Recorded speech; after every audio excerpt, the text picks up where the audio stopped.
Welcome to the deep dive. Today, let's think about how we move. Walking, running, cycling.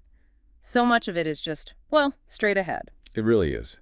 Most of our planned exercise, and even just daily life, happens in that forward plane. And we're asking today, are we maybe missing something? Is this forward-only focus actually holding us back? We're digging into the benefits of multidirectional movement. Because our bodies are designed for much more. Sticking mostly to forward motion can create some real imbalances and vulnerabilities.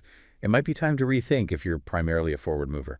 Let's start with injuries. I saw some figures. Something like over 60% of sports injuries are in training. That's right, 62.5% in training. And get this, for non-contact sports, it jumps to nearly 81%. Wow. And what are we mostly seeing? Often it's muscle and tendon strains.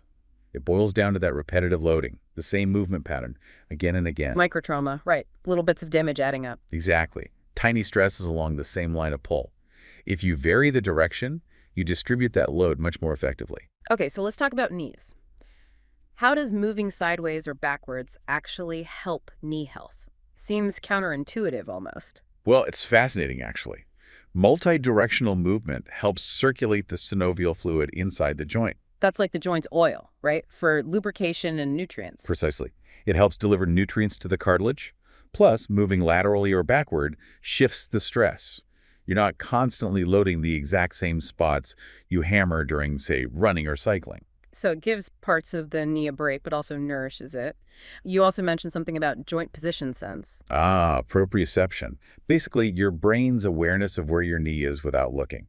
Varied movements really sharpen that sense. And better proprioception means more stability, less likely to twist it badly. Exactly. Better stability, better coordination, which feeds directly into injury prevention. Which brings us to some pretty amazing stats. Neuromuscular training, using these multidirectional patterns, can cut ACL injuries by up to 80%. Yeah, up to 80% for ACL and around 70% reduction in ankle sprains. It's significant. What's the mechanism there? How does shuffling sideways stop an ankle sprain? It's about improving how efficiently you move, for one. It also strengthens those crucial stabilizing muscles around the joints, muscles that often get sort of neglected in forward-only activities. And it enhances dynamic control, your ability to stay stable while moving. Like hitting the brakes or changing direction suddenly? Right. Moving sideways and backward forces muscles like the glutes and inner thigh muscles to fire in ways they just don't when you're jogging straight ahead. It corrects imbalances. Okay, now I have to ask about skipping. It seems like a kid's activity, but the sources suggest it's actually quite beneficial. Oh, absolutely. Skipping involves cross-lateral movement, opposite arm and leg working together. That actually strengthens the connection between your brain's two hemispheres. Interesting. A better brain communication just from skipping. It contributes to better coordination, yes. And think about the impact. Unlike the repetitive thump-thump of running, skipping has a more varied impact pattern. It teaches your body to absorb force more intelligently. You call it movement intelligence. I like that. It fits. It's a more complex pattern, so your neuromuscular system learns and adapts more. So, moving beyond the purely physical, how does all this varied movement connect to our brain health, our cognition? Well, moving in multiple directions fundamentally improves your spatial awareness, your brain's map of the space around you, and your body within it. Which links back to proprioception and balance. Definitely. Better proprioception leads to better balance, which is crucial for preventing falls, especially as we get older.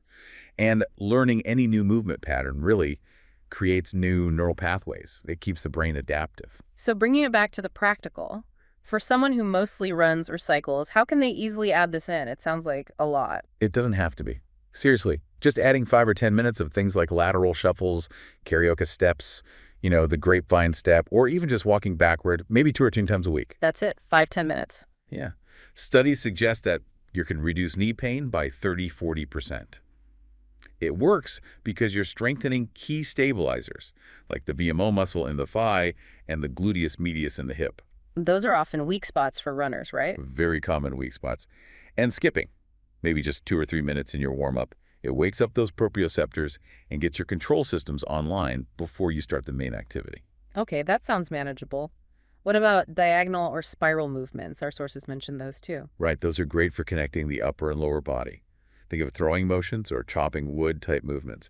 They build strength, endurance, but also really challenge your balance and fine motor control because they engage your body across multiple planes and stimulate the balance organs in your inner ear. It really seems like rethinking movement, getting out of that forward-only rut, has benefits that ripple through the whole system: fewer injuries, better performance, sharper minds. It does.